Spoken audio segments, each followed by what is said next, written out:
कहानी की शुरुआत में हमें निकोलस नाम का एक आदमी दिखाया जाता है जो अपनी बहन की बार में जाता है। आज निकोलस की मैरिज एनिवर्सरी है। शादी को 5 साल हो चुके हैं पर वो अपनी शादी से खुश नहीं है। इसीलिए वो अपनी बहन को बताता है कि हो सकता है मैं जल्दी डिवोर्स ले लूं। और मेरी वाइफ की एक आदत बड़ी अजीब है, हर एनिवर्सरी के दिन वो मेरे साथ एक गेम खेलती है जिसमें गिफ्ट्स को वो छुपा देती है और कुछ इशारों के जरिए मुझे उन गिफ्ट्स को ढूंढना होता है। पर अब इनकी शादीशुदा जिंदगी में बहुत सारी चीजें ऐसी है जो खत्म हो चुकी है। इसके बाद जब निकोलस घर आता है तो देखता है कि उसकी वाइफ घर पर नहीं है। सामने टेबल टूटा पड़ा है, कांच बिखरा हुआ है। उसे अजीब लगता है, इसीलिए वो फौरन डिटेक्टिव को बुला देता है। जब वो पूरे घर की तलाशी लेती है तो उसे निकोलस पर ही शक होता है कि इसकी वाइफ के गायब होने में कहीं न कहीं इसी का हाथ है। क्योंकि घर में कुछ ऐसे सबूत मिलते हैं जिनसे साफ पता चल जाता है कि निकोलस की अपनी वाइफ से नहीं बनती थी। दरअसल निकोलस एक स्कूल में राइटिंग टीचर है, जबकि उसकी वाइफ जिसका नाम एमी है खुद एक राइटर थी जो काफी मशहूर थी। और अब क्योंकि डिटेक्टिव को निकोलस पर शक है इसीलिए वो उसे पुलिस स्टेशन ले जाती है जहाँ वो उससे बहुत सारे सवाल करती है, पर वो किसी भी सवाल का ठीक से जवाब नहीं देता। मगर क्योंकि उसके खिलाफ कोई पुख्ता सबूत नहीं था इसीलिए डिटेक्टिव को उसे छोड़ना पड़ता है। पूरी ही दुनिया में ये खबर फैल जाती है कि निकोलस की वाइफ एमी अचानक से कहीं गायब हो गई है। और क्योंकि निकोलस भी इस केस में दिलचस्पी नहीं ले रहा इसीलिए सबको उस पर और उसकी बहन पर शक होता है कि पैसों के लालच की वजह से उन्होंने एमी को कहीं गायब कर दिया। फिर जब निकोलस घर आता है तो वो अपनी पुरानी यादों में कहीं खो जाता है, जहाँ दिखाया जाता है कि उसकी वाइफ एमी मशहूर होने के साथ साथ काफी अमीर भी है। जब मुल्क में माली हालात खराब हुए तो इन दोनों की जॉब चली गई। इसके बाद निकोलस की मोम की तबीयत खराब हो जाती है, इसीलिए वो फैसला करता है कि मैं ये शहर छोड़कर अपनी मोम के पास चला जाऊंगा। अब हालांकि उसने इस बारे में एमी से कोई मशवरा नहीं लिया था, उसकी मर्जी नहीं पूछी थी, पर फिर भी वो उसके साथ चली जाती है। पर कुछ दिन के बाद उसकी मोम की मौत हो जाती है, मगर अभी भी वो इधर ही रहता है, वापिस अपने घर नहीं जाता। निकोलस की आदत अब ऐसी हो गई थी कि उसका दिल ही नहीं करता था काम करने का, तो इसीलिए एमी ने उसके लिए एक बार खुलवा दिया जिसे वो अपने बहन के साथ चलाया करता था। वो खुद काफी आलसी हो गया था, मेहनत से भागने लगा था और तो और एमी के साथ उसके रिश्ते भी खराब होने लगे थे। उनकी काफी लड़ाई होती थी, उसे वो काफी मारता पीटता था। जिसके बाद निकोलस की एक स्कूल में राइटिंग टीचर की जॉब लग गई, जहाँ उसकी मुलाकात एक लड़की से होती है और बहुत ही जल्द इन दोनों के बीच ताल्लुक बनने लगता है। अब कहानी वापस मौजूदा वक्त में आती है जहाँ डिटेक्टिव को निकोलस के घर पर खून के निशान दिखते हैं, जिस वजह से उसका शक निकोलस पर और भी पक्का हो जाता है। पर डिटेक्टिव को पड़ोस के लोगों से पता चलता है कि एमी खुद को निकोलस के साथ महफूज नहीं समझती थी और इसीलिए उसने एक गन भी खरीदी थी। फिर जब वो वॉशरूम में चेक करते हैं तो वहाँ उन्हें एमी के सैंपल मिलते हैं जिन्हें वो लैब भिजवाते हैं और जब उसकी रिपोर्ट आती है तो पता चलता है कि एमी का बच्चा होने वाला था। पर निकोलस को जब ये बात बताई जाती है तो वो साफ साफ मना कर देता है, कहता है कि उसका बच्चा नहीं हो सकता क्योंकि मुमकिन ही नहीं, हमारे बीच ऐसा कोई रिश्ता नहीं। डिटेक्टिव को उस पर शक होता है इसीलिए वो उसकी किसी भी बात का यकीन नहीं करती। और अब यहाँ उनकी पड़ोस की एक औरत आती है जिसका भी बच्चा होने वाला था। वो बताती है कि मैं एमी की बहुत अच्छी दोस्त हूँ, वो हमेशा से बच्चा पैदा करना चाहती थी पर निकोलस ऐसा नहीं चाहता था, उसने एमी के साथ ऐसा कोई रिश्ता रखा ही नहीं। अब निकोलस को ये सुनकर उस औरत पर ही शक होता है क्योंकि उसे यकीन था कि एमी अपने पड़ोस में किसी से भी इस तरह की बात नहीं कर सकती थी, न ही वो इनसे दोस्ती करना पसंद करती। ये बात वो डिटेक्टिव को भी बताता है पर फिर भी उसे यकीन नहीं आता।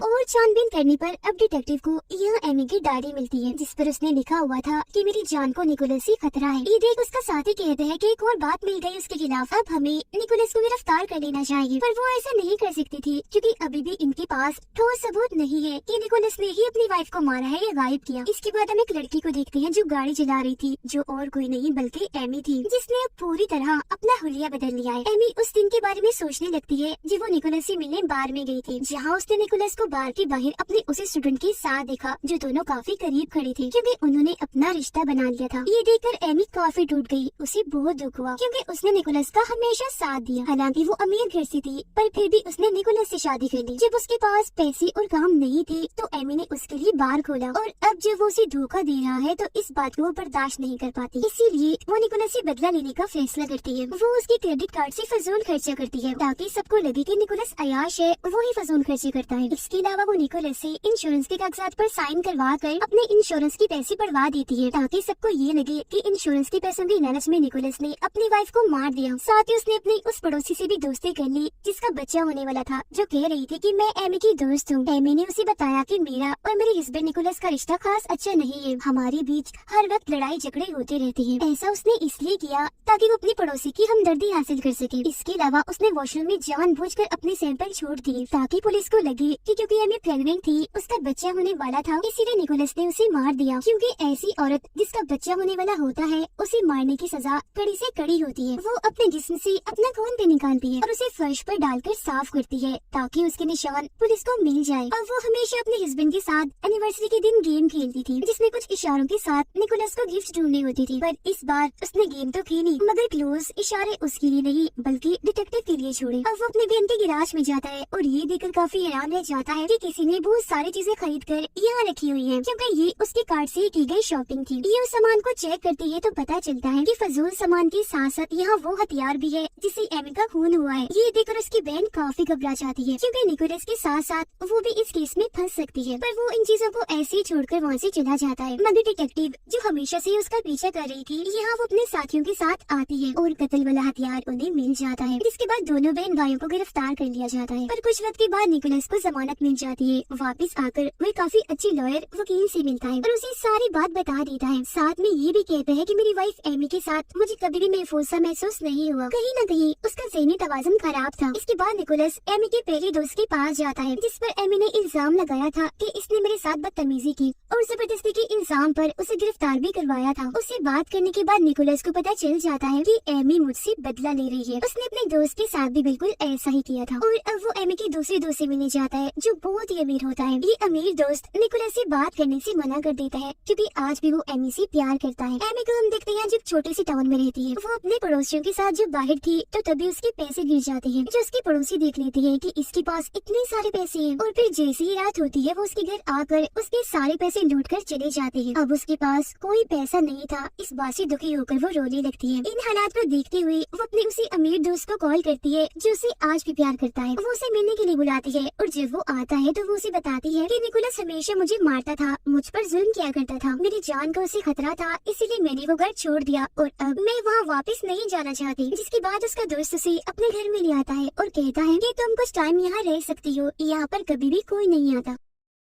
उधर टाउन में दिखाया जाता है कि सबको यकीन है कि एमी अभी भी जिंदा है, इसलिए सब लोग उसके लिए कैंडल मार्च करते हैं, मतलब मोमबत्तियां जलाकर तस्वीरें लगाकर उसके वापस लौटने की दुआएं करते हैं। जी हाँ, सबके सामने निकोलस काफी जज्बाती बातें करता है कि मैं तुमसे बहुत प्यार करता हूँ एमी, मेरे दिल के और घर के दरवाजे हमेशा तुम्हारे लिए खुले हैं, तो प्लीज तुम वापिस आ जाओ। निकोलस की वो स्टूडेंट भी इसी भीड़ में खड़ी थी और जब वो ये सुनती है तो उसे बहुत गुस्सा आने लगता है, इसलिए वो मीडिया के सामने ये बात बता देती है कि निकोलस और मेरे बीच रिश्ता बन चुका है। और ये सुनते ही सबके सब लोग निकोलस से नफरत करने लगते हैं। उन्हें यकीन हो गया था कि इस वजह से उसने या तो अपनी वाइफ को गायब कर दिया या उसे जान से मार दिया। फिर वो अपने लॉयर से मिलने जाता है, जहाँ लॉयर उसे कहता है कि अब सारे सबूत तुम्हारे खिलाफ है, तुम काफी बदनाम भी हो गए हो, इसीलिए मेरा मशवरा है तुम एक मशहूर शो के इंटरव्यू में जाओ, जहाँ जाकर तुम बताओ कि मैं अपनी वाइफ से बहुत प्यार करता हूँ। तुम्हें वहाँ जाकर अपनी सारी गलतियों को कबूल करना होगा, क्योंकि अगर तुम्हारी वाइफ सच में तुम्हारे खिलाफ कोई साजिश कर रही है तो टीवी से खबरों से वो तुम पर नजर जरूर रख रही होगी। हो सकता है वो तुम्हारी बातों से जज्बाती होकर घर वापस आ जाए। जिसके बाद निकोलस ऐसा ही करता है, वो उस शो में जाकर बताता है कि मैं अपनी वाइफ से बहुत प्यार करता हूँ, मैं चाहता हूँ कि जल्दी वो वापस आ जाए। जिसके बाद वो रोने की एक्टिंग करता है। एमी भी अपने अमीर दोस्त के साथ ये इंटरव्यू देख रही थी और जब वो निकोलस को गौर से देखती है तो उसे पता चलता है कि उसने वही टाई लगाई हुई है जो मैंने कभी उसे गिफ्ट दी थी। वो जब बड़े गौर से निकोलस की बातें सुन रही थी तो ये चीज उसका दोस्त भी देख लेता है और अब आखिरकार वो अपने घर जाने का फैसला करती है, पर उसका दोस्त उसे जाने से मना करता है। वो चाहता है कि एमी हमेशा मेरे साथ रहे, पर अब एमी का दिलो दिमाग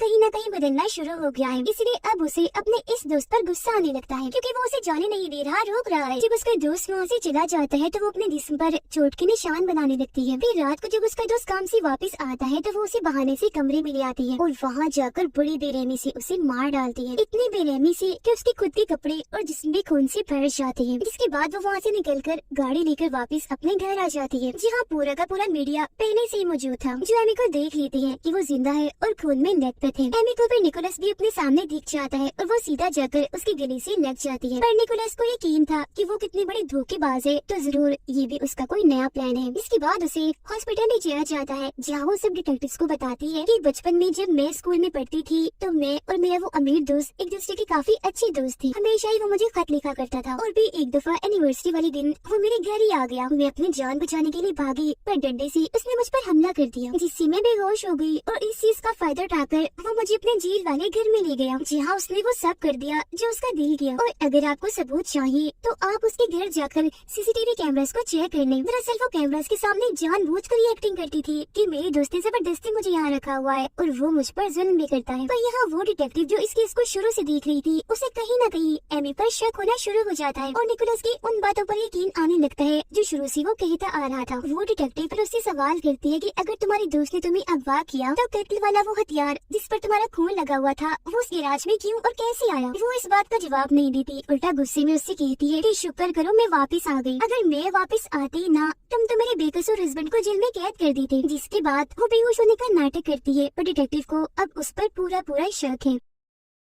इसके बाद निकोलस उसे अपने घर ले आता है और कहता है कि बस कर दो, अभी ड्रामा नाटक बंद करो, मुझे पता है कि तुम बिल्कुल ठीक हो और अपने अमीर दोस्त का कत्ल तुमने ही किया है। और वो इतनी चालाक थी कि पहले तो वो ये चेक करती है कि निकोलस के पास कोई रिकॉर्डर तो नहीं, ये मेरी बातें रिकॉर्ड तो नहीं कर रहा, जिसके बाद वो सारा सच बता देती है। पर इसका क्या फायदा था, क्योंकि निकोलस की बातों का किसने यकीन करना था, क्योंकि अब तो सब एमी के साथ थे। आगे वो बताते हैं कि जब मैंने तुम्हारा इंटरव्यू देखा तो मुझे यकीन हो गया कि तुम्हें मेरे लिए सबसे बेहतर हो और इसी वजह से मैं वापस आई हूँ। अब निकोलस अपने लॉयर और डिटेक्टिव से मिलकर ये सारी बातें उन्हें भी बता देता है, जिस पर डिटेक्टिव कहती है मेरे पास उसके खिलाफ कोई सबूत नहीं है, उसने अपना बचाव करने के लिए अपने दोस्त को मारा है, इसीलिए अगर ये बात सबके सामने लाई भी जाए तब भी उसे गिरफ्तार नहीं किया जाएगा। फिर रात को निकोलस जब अपने घर था तो एमी उसे अपने साथ ले जाती है और निकोलस को देखने से लग रहा था कि वो अब एमी से डरने लगा है। खैर अगली सुबह एक रिपोर्टर इनका इंटरव्यू लेने के लिए आने वाली थी, तो उसके आने से पहले एमी निकोलस को समझा देती है कि तुम्हें वो सारी बातें मान लेनी होंगी जो मैंने प्लान की थी, यानी कि क्रेडिट कार्ड से शॉपिंग तुमने की थी, तुमने मुझ पर हाथ भी उठाया था क्योंकि पहले हमारा रिश्ता ठीक नहीं था, पर अब सब ठीक हो गया है। पर वो ऐसा करने से साफ साफ मना कर देता है कि मैं तुम्हारे साथ रहना ही नहीं चाहता, तुमसे डिवोर्स चाहता हूँ। जिस पर एमी उससे कहती है कि मैं तुम्हारे बच्चे की माँ बनने वाली हूँ तो तुम मुझे नहीं छोड़ सकती। ये सुनकर निकोलस एकदम काफी हैरान रह जाता है, इसीलिए गुस्से में उसे कहता है कि ऐसा मुमकिन नहीं, हमारा वैसा कोई ताल्लुक नहीं था। जिस पर एमी कहती है कि मैंने उसके लिए भी प्लान कर लिया था, तुम्हें याद नहीं, पर मैंने वो रिश्ता बना लिया था तुम्हारे साथ, इसलिए अब मैं तुम्हारे बच्चे की माँ हूँ। ये सुनने के बाद निकोलस अपने कंट्रोल से बाहर हो जाता है, उसके पैरों से जमीन निकल जाती है, इसलिए वो फिर से उसे मारने लगता है। कहता है मैं तुम्हारे साथ कभी नहीं रहूंगा, तुम ऐसी इतनी गिरी हुई हरकत कैसे कर सकती हो। जिस पर वो कहती है कि तुम्हें मेरे साथ रहना ही होगा क्योंकि पूरी दुनिया तुम्हारे खिलाफ है और कल को जब तुम्हारा बच्चा पैदा हो जाएगा तो उसके दिल में भी मैं तुम्हारे लिए नफरत डालूंगी। तो अब यहाँ पर निकोलस पूरी तरह से फंस जाता है क्योंकि उसे पता है कि वो बच्चा मेरी जिम्मेदारी है। तो अब आखिरकार मजबूरी में ही सही पर वो एमी के साथ रहने का फैसला करता है। जिसके बाद इनका इंटरव्यू होता है और ये दोनों ऐलान करते हैं कि बहुत जल्द हमारा बच्चा होने वाला है। दरअसल अब निकोलस ने हालात के साथ समझौता कर लिया था। तो कहानी में दिखाया गया है कि अगर कपल में से कोई भी धोखा दे तो उनकी जिंदगी कितने बुरे मोड़ पर आ जाती है और ये न जाने